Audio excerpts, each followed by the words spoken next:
ഇന്നൊരു മാങ്ങ സമ്മന്തിയാണ് ഉണ്ടാക്കുന്നത് കേട്ടോ. അപ്പോൾ ആ മാങ്ങ സമ്മന്തിക്ക് കുറച്ച് ഇതപ്പൊടിയുള്ള മാങ്ങയുടെ ഒരു പകുതി മാങ്ങ തോല് ചെത്തി ചെറുതായി എടുത്തിട്ടുണ്ട്. ചെറിയ ഉള്ളി ഒരു 6 എണ്ണം എടുത്തിട്ടുണ്ട്. ഉപ്പ്, മുളക് ഇതിന് നമ്മളൊന്ന് ചുട്ടെടുക്കണം ഗ്യാസിൽ കേട്ടോ.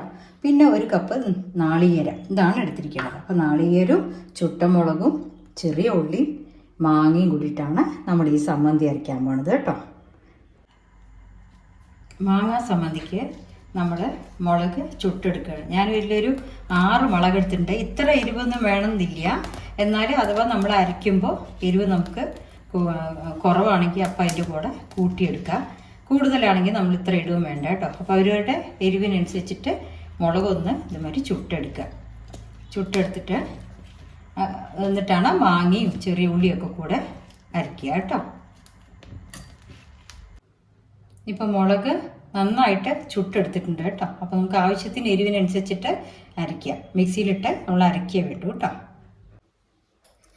ഇപ്പോൾ ഈ മിക്സിയുടെ പാത്രത്തിലേക്ക് ഞാൻ ആ ഒരു ബൗള് 1 കപ്പ് നാളികേരം അത് ഇടുന്നുണ്ട് കേട്ടോ. മാങ്ങയുടെ പുളി അനുസരിച്ചിട്ട് നമ്മൾ വേണ്ടത് ആഡ് ചെയ്താൽ മതി. ഇപ്പോൾ നാളികേരം നമുക്ക് മെയിനായിട്ട് എടുത്തിട്ട് പിന്നെ ചെറിയ ഉള്ളി ഒരു 5 എണ്ണം ഇട്ട് നോക്കൂ. പോരെങ്കിൽ നമുക്ക് ഇനി ഇടാം കേട്ടോ. ഞാനിപ്പോൾ ഒരു 3 മുളകേ ഇടുള്ളൂ. 3 മുളക് അതിൻ്റെ എരിവ് നോക്കിയിട്ട് അത് ഇടുക. മാങ്ങ പുളിക്കനുസരിച്ചിട്ട് അതൊരു പിടി ഇടുക കേട്ടോ. നമ്മൾ ഈ മാങ്ങ തോല് കളഞ്ഞിട്ട് വേണം ഇടാൻ. ടേസ്റ്റ് നോക്കിയിട്ട് നമുക്ക് എന്തും ആഡ് ചെയ്യാം. ഇതിപ്പോൾ മിക്സിയിൽ അരയ്ക്കുമ്പോൾ ഉപ്പ് പോരെങ്കിൽ ഉപ്പ് ഇടാം, മുളക് വേണമെങ്കിൽ മുളക് ചുട്ടത്. അതുകൊണ്ടാണ് എക്സ്ട്രാ മുളക് ചുട്ട് വെച്ചത്.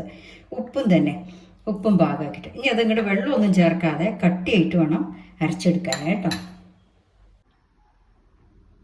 അങ്ങനെ നമ്മുടെ മാങ്ങാ സമ്മന്തി റെഡി ആയിട്ടുണ്ട്.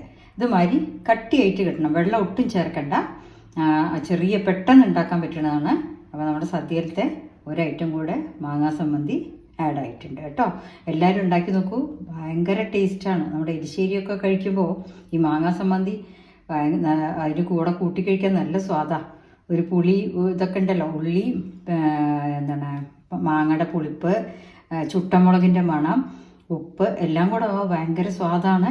ആരും മിസ് ചെയ്യണ്ട. മാങ്ങ കിട്ടിയാൽ ഇതുമാതിരി ഉണ്ടാക്കി നോക്കൂ കേട്ടോ. ഓക്കെ.